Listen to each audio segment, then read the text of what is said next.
We refuse to apologize for fighting for our freedom.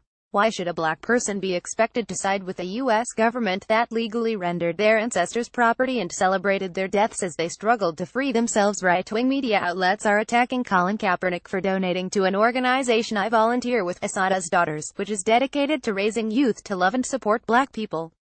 This press onslaught, inflamed by Breitbart, stems from the age-old attack on everything black. That attack is now escalating, because we are determined to fight for our freedom. The fact that these so-called alt-right groups are threatened by the struggle for black self-determination shows the real power we have and our audacity in exercising it. As Jamila King wrote in Mother Jones, Kaepernick donated $25,000 to black women, and conservatives have lost their minds. Assata's Daughters is committed to sustaining and deepening the movement for black lives. We chant the words of Assata Shakur, a freedom fighter, poet, mother and black revolutionary, every Wednesday after school with beautiful black girls as young as 6 on Chicago's South Side. It is our duty to fight for our freedom. It is our duty to win. We must love each other and support each other. We have nothing to lose but our chains. This latest attack is not just about the current backlash experienced by Colin Kaepernick, Assata Shakur or Assata's Daughters. It is about all of us. This country is founded on and has profited from blackness being owned and controlled. Our bodies have toiled in fields and factories and filled prisons with cheaper free labor to create products for Victoria's Secret, McDonald's, Whole Foods and others. Criminalizing black people has been, and continues to be, a key function of the U.S. police force and legal system. Assata Shakur has been criminalized by the same federal government that provided free prison labor to BP to clean up the 4.2 million barrels of oil spilled in the Gulf. The question of whether to trust such a system is life or death for us, especially as our people are mislabeled as cop killers and dragged in the press. The backlash and war on black people we are seeing today has come in several forms throughout time. We are outcast, fired, smeared, arrested, imprisoned, brutalized and killed for simply walking down the street in our neighborhoods. We remember Rika Boyd, a black woman shot in the back of the head in Chicago by an off-duty police officer while she was walking with a companion and holding a cell phone. Since the cop who murdered her assumed that black people are criminals, it did not occur to him that the victim he pictured pointing a gun at him could have instead been making a phone call. And again, we witnessed the justification of black death and state murder, when the police officer got away with it. We remember the case of another Chicagoan, Laquan McDonald, who was shot 16 times by a Chicago cop.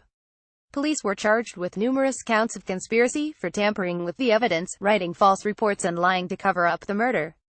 This so-called code of silence has been challenged for years by black people who didn't need webcams and a nearly 4-year investigation to confirm what ended up being true. Again, the officer created a false narrative of a violent, knife-wielding, black, dangerous teenage McDonald.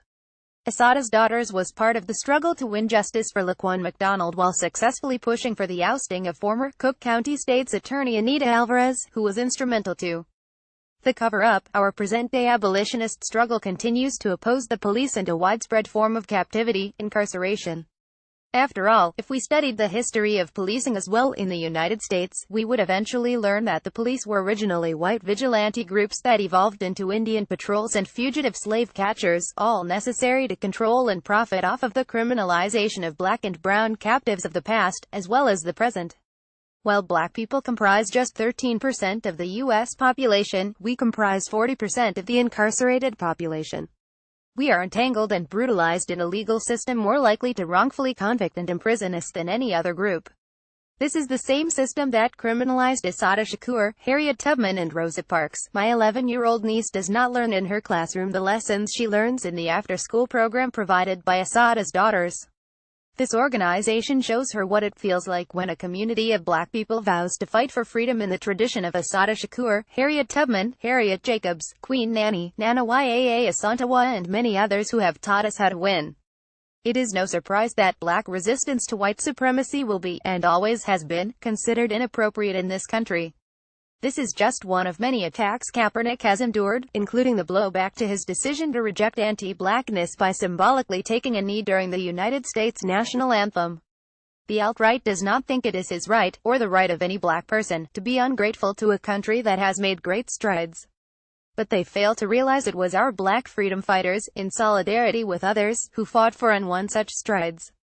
The story of black resistance is tucked away, like the hard-lie ever-sung, racist third verse of the national anthem, which celebrates the deaths of black people, the colonial Marines, who were audacious enough to fight against their own enslavement on the side of the British in an 1814 attack on the White House. To be clear, the British also engaged in slavery at this time. Why should a black person be expected to side with a U.S. government that legally rendered their ancestors' property and celebrated their deaths as they struggled to free themselves? As this latest racist onslaught against us shows, black people do not have the right to liberty and resistance in 2017 either. Athletes like Kaepernick are expected to suspend their First Amendment rights, be grateful, and pretend that verse doesn't explicitly shame his ancestors for resisting their own enslavement. We all are expected to stand and sing the anthem with pride as if our babies don't know that third verse. And this is exactly why we have the audacity to resist and the audacity to name our own heroes. Kedra Gibba is a queer black educator and organizer living in Chicago. If you like this, check out few comments.